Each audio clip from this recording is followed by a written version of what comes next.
Hello, this is Spartan Commander, and this is the 387th Rome Total War Brotherhood game that I've put onto YouTube.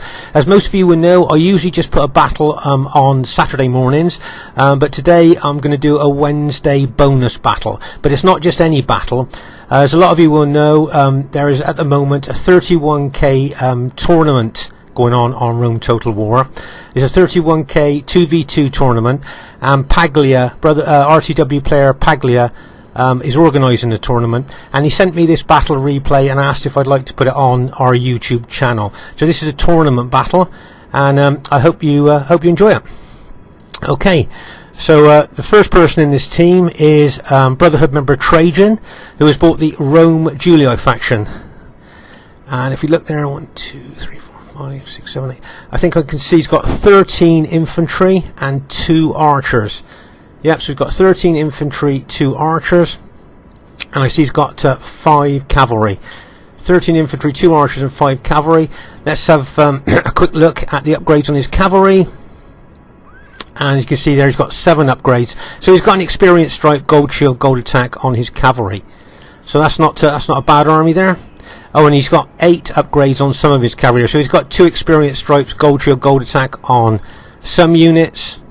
And he's just got 1 stripe, gold shield, gold attack on others there. So he's got mixed upgrades on his cavalry, but it looks that cavalry looks pretty good, and that army looks quite well balanced there for a 2v2 battle. Should be interesting to see how well it does.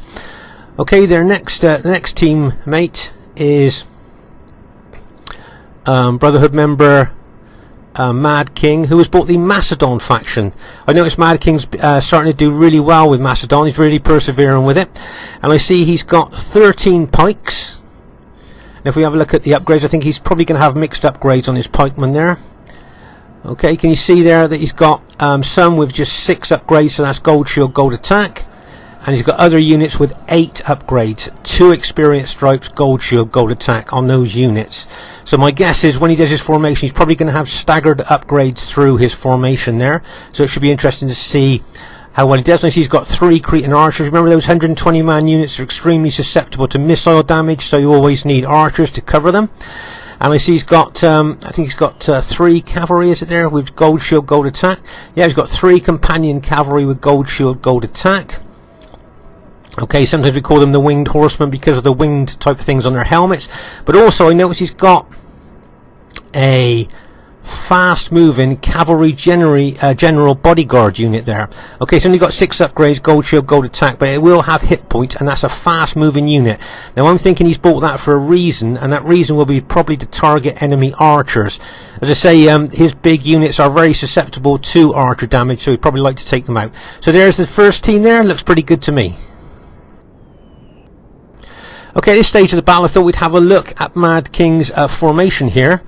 And you can see at the front of his battle formation, you can see he's just got units with 6 upgrades, gold shield, gold attack. Okay, so they're kind of like the ones that's going to make the first contact with the enemy troops. But if you look in his 3rd and 4th battle line, can you see that his troops there have got 8 upgrades? So that's 2 experienced stripes, gold shield, gold attack. Okay, so that is, he's hoping there that tired enemy troops are going to fight through his first 2 ranks there, and then they're going to come up against his elite, well upgraded pikemen at the rear there. So that's nice staggered upgrade formation there, and it'll be interesting to see how well it does during the course of the battle. As I say, he's got the 3 archers there to cover his big 120 man units that of course are very susceptible to archer and missile damage. It should be a great battle for you to watch. And here is the other team. We have RTW player Slavonic, who has bought the Rome Bruttii faction. I see he's got 3 archer units there. Got 3 of the long range archers there. And I think he's got, let's have a look. I think he's got 11 infantry there. If you noticed, at first glance they look like they're in testudo, but if you look closer, can you see they're actually not in testudo, they're just in a very tight, close formation there. Okay, so say he's got 11 infantry there and 6 cavalry. Let's have a quick look at the upgrades on his cavalry. And 1, 2, 3, 4. I think he's got 8 upgrades on his cavalry. So he's got 2 experienced stripes, gold shield, gold attack. Now remember, Praetorian cavalry are elite in their own right, but you put 2 experience stripes, gold shield, gold attack on them, and that kind of makes them super elite. So you could be looking at potentially battle-winning cavalry there. So that's a pretty balanced army, I think. A nice balanced army for 2v2. Okay, their next teammate is Constantine the Great. A lot of you will know RTW player Constantine the Great, very good 31k player. As you can see, he's bought the Greek cities faction. I'd like to draw your attention straight away to see that he's got, I think it's 16 Spartan units, and he's broke them into 2 distinct armies. Can you see there? 2 distinct armies. Obviously he's going to use those very tactically during the course of the battle. If you notice, he's only got 4 upgrades on his Spartans. Now I don't know whether that would be gold attack and a bronze defense, or maybe he's gone silver attack, silver defense with those upgrades. But a lot of veterans there, I would probably think that 6 upgrades, gold shield, gold attack, you get the most out of the Spartans there, so I'd be interested to see how well they do. And I see he's got 4 long range Cretan archers there. Okay, so that should be interesting to see how he uses those 2 distinct armies there. It could be a nice tactical move there, but notice Greek cities, as we all know, have got no cavalry, no decent cavalry. So when you choose Spartans, obviously you've got to play the best you can, because you put your team at a cavalry disadvantage. My guess here is that Macedon and Greek cities will clash, and the 2 Romes will clash. I say it should be a great tournament battle to watch. Okay, as we thought here, you can see Macedon is moving over here to face the Greek cities, and his Julii ally is moving over to face the Brutii Rome army there. So, as I say, the 2 pike and spear armies are the ones that's going to start the battle off, I would think. Okay, at this very, very early stage of the battle, I think there's going to be an archer war to start off with, if you like. Now, can you see Mad King's fast-moving armoured general unit that we looked at earlier? Remember what we thought he was going to use it for? Probably for targeting enemy archers. Now, remember, like we said, Greek cities have got no decent cavalry there, so that Greek cities general's got no cavalry there to cover his archers from this fast-moving Macedon cavalry unit. So as you can see, that cavalry unit's going to smash into his archers there, and as you can see, it's getting closer on. Bang! As it smashes in to those archer units there. Okay, so he's going to do a lot of damage with that, because, as I say, the Greek cities have got no cavalry there to support their archers. So my guess is that Mad King's going to use that fast-moving cavalry unit there to cause mischief and mayhem amongst the enemy archers. Even if that Brutii cavalry comes over there, that fast-moving unit will outrun them if it wants to. Okay, so he's going to smash into the rear of these Cretan archers there. He's going in again, and bang, as he smashes into them there. I think there was some enemy Brutii cavalry coming across there to attack the Macedon cavalry unit there. If he hits him, he'll probably rout him there. There you go. Now see, when heavy cavalry does ever smash into like a general unit like that at all, it usually does rout it. My guess is though that unit will rally once it gets over near its allies there. But as I say, the archer battle is still going on there between the 2 teams, and those as I say, they're targeting that already battle damaged archer unit over there that was hit by the Macedon cavalry unit. If you notice there, that fast moving cavalry unit has rallied as we thought it would do, and my guess is that he'll probably use it to target more enemy archers there. And so you can see a lot of the enemy archers are over here on the right flank targeting the Julii archers there.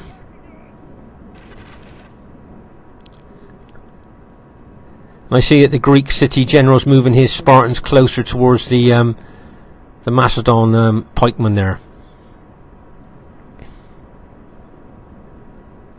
Just like the Greek city general looks like he wants to be aggressive in this particular part of the battle. Okay, now I'm just wondering here tactically if the Greek city general is thinking about using this one army here, maybe to smash into the centre of Macedon to hold and pin those pikemen. Okay, well, he brings his other army around the flank. Now I'm just thinking maybe that might be a tactical thought he might have thought there. Maybe hold and pin with that one army, as I say, move that other army around the flank. It'll be interesting to see if that's what he's thinking to do there. That would be a very aggressive move if he does that, but he may well think that that might not be a good idea at this stage of the battle. There's that fast-moving Macedon general unit, let's see, still targeting the enemy archers at will, it seems at the moment, just taking them out, routing them there. So Mad King is using that fast-moving general unit in an extremely good way there, I think. Okay, can you see here the Greek city's generals decided to move his army over a little bit closer to his Brutii ally.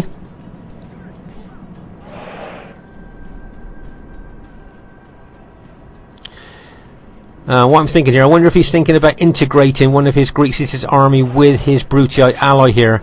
There's still pylons being thrown in there to from both sides. If you notice, the Julii army has moved back there on seeing that that Greek city's army approaching. Okay, I don't think that the Julii, the Roman general there, really wanted to have much truck with those Greek city units there head on, like we've talked about in other battle videos there. But as you can see here, the Greek city's general there has moved one of his armies into his Brutii allies' army there, so they're now both integrated. Now what I'm thinking here, I wonder if they're thinking about doing kind of a double attack here on the Julii team. Do you think that could be a good tactical move? Be interesting to see what they're going to do here. Now, I'm just wondering, well, the Greek cities are running forward there, so I wonder if they're going to be the first to make contact with the enemy, and then the Brutii army are coming afterwards there. Okay, so you can see the Greek city general there being extremely aggressive with one of his armies there, moving it forward into the enemy Julii troops there, backed up by his green Brutii Roman ally there. But if you notice, the Julii allies Macedon army there is moving down onto the flank of those attacking Greek city units. So it'll be interesting to see how Macedon handles this coming in from that flank position. Okay, let's just pause the game to take stock of exactly what's happened. So as you can see here, the Greek city general is being very aggressive and has moved forward into the Julii ranks, backed up by his Brutii ally. Can you see the Mad Kings here left a line, one line of Macedon pikemen there, maybe to try and stop those Greek city units coming onto him there, while he can turn some Macedon pikes units onto the flank of the attacking enemy team. Okay, that might have been the thinking of leaving that unit there, as I say, to try and stop Greek cities moving in there, while he can turn some of his Macedon pikemen into the flank of the attacking team. Okay, can you see the Greek city general here making the best use of his B army, if you like. His A army is already engaged. He's bringing his B army around the flank here. Now, it wouldn't surprise me if that one Macedon unit, there we go, has just routed there. That line that was left there is now routed, so that Greek city general has now got round the flank of the Macedon and Julii team there. Nice aggressive tactical move there by the Greek city's general. And it'll be interesting to see how the Macedon general looks to counter that Greek city's move there. But it's nice to see a nice aggressive attack there. I can see some of the Macedon units are starting to rout already. Okay, let's just pause the game for a second, take stock of exactly what's happening. So as I said here, you can see that the A Greek city army is busily engaged with the enemy Julii troops, backed up by his Brutii teammate there. But meanwhile, into the centre there, you can see that some of the Brutii and Julii Greek cities and Macedon pikemen there are all fighting it out there, with a lot of Brutii troops in behind his Greek cities allies. But the B Greek city army there, as I say, is moving tactically and strategically around the flank of the Macedon and Julii team there. Nice to see some aggressive flanking action there by the Greek city's general. Okay, can you see the Julii cavalry, and it's going to smash into the flank of that engaged Greek city's unit, and bang, it smashes straight into the side and into the flank of those two Greek city units there. He also threw some infantry, Julii infantry, into the rear of those Greek city units as well. That was a nice smash and hit there with his cavalry. Now I'm just wondering whether the Macedon and Julii cavalry advantage here could tell. Okay, I think they've got, is it about 9 cavalry or 8 cavalry units between them against 6. Now I don't know whether that might tell there. You're going to charge into that isolated Brutii unit there, and bang, as those Macedon units smash into that. You can see some more enemy Brutii troops moving across towards the Julii troops there. You can see this big cavalry advantage are smashing into the enemy flank there of the Julii and Macedonians. Okay, you can see the Brutii cavalry charging, and bang, as they smash into those Julii cavalry there. Now, it'll be interesting to see what the Brutii general is going to do with his cavalry. You can charge them into that Julii infantry, or charge them into the charging cavalry there. See the Julii cavalry charging back in. I notice the Julii and Macedonian cavalry here being extremely aggressive against the Brutii cavalry, because of course if they can take out that Brutii cavalry, then the battlefield, they'll be able to go all over the battlefield, smashing into the rear of enemy troops as they want. So I'm guessing that's what the tactic they're doing there is. Let's just take stock of the situation at the moment. So you can see cavalry, Julii cavalry charging into the rear of those Brutii infantry. You can see the Greek city unit still aggressively fighting Julii infantry there at this part of the battlefield. Over here you can see that B army of Spartans there coming around. You see that one Julii unit in testudo there, which is the classic defense for Romans against attacking spear and pike units. You can see some more Macedon pike units coming over there trying to engage that B Spartan army. Over here, if you like, on the main part of the battlefield, can you see how Trajan is smashing his cavalry into the rear of those engaged enemy Brutii troops? My guess is there he's just going to smash in, pull back, lock and load, pull the trigger, charge back in again, get the full cavalry charge bonus with every hit, causing massive casualties to those engaged enemy Brutii troops, probably with a view to routing them. Charging again, right, see this Brutii cavalry charging in, and bang, as that Brutii cavalry smashes into that Julii cavalry there. It charges straight on through, then straight into the force in the air. Can you see that Macedon cavalry charging, and bang, as the Macedon cavalry counterattacks into that Brutii cavalry there. Okay, so you can see the Julii cavalry has now turned to face the Brutii cavalry, and the Macedon cavalry is also fighting that Brutii cavalry there. So that green Brutii cavalry, I got a feeling, could rout at any time there. Just a numbers game. Okay, so Brutii general's just been taken out. There's of course and the Greek cities general as well. So they've lost their general morale bonus now there for their troops. You can see a lot of those Brutii cavalry are starting to rout because the Julii general's thrown infantry in there as well. As we said there, that one Julii unit there was smashing into the rear of those engaged Brutii troops there and have now routed. Let's pause the game for a second. So all those pikemen there that were fighting now can be moved into the other part of the battlefield to support the rest of the team. As you can see here, the Greek city's general has already been routed. There, the general unit's been routed. And so I think most of the, if not all the enemy Brutii cavalry has been routed at this stage as well.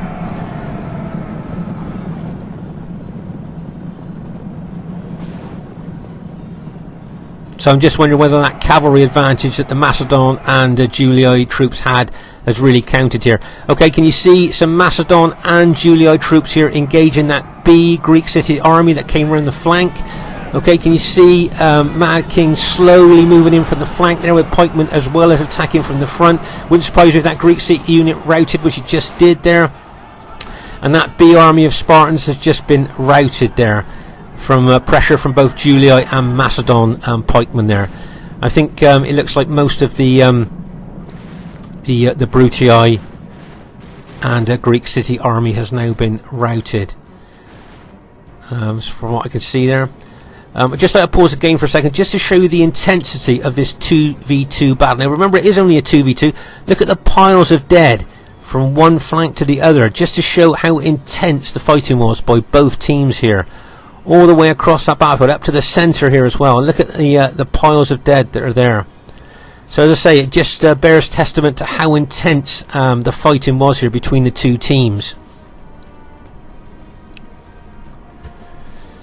So yeah, it's very. I thought looking at how intense the fighting was, it possibly could be a close or maybe average victory, is what I'm thinking there for Macedon and Julii, because say both teams played very well there.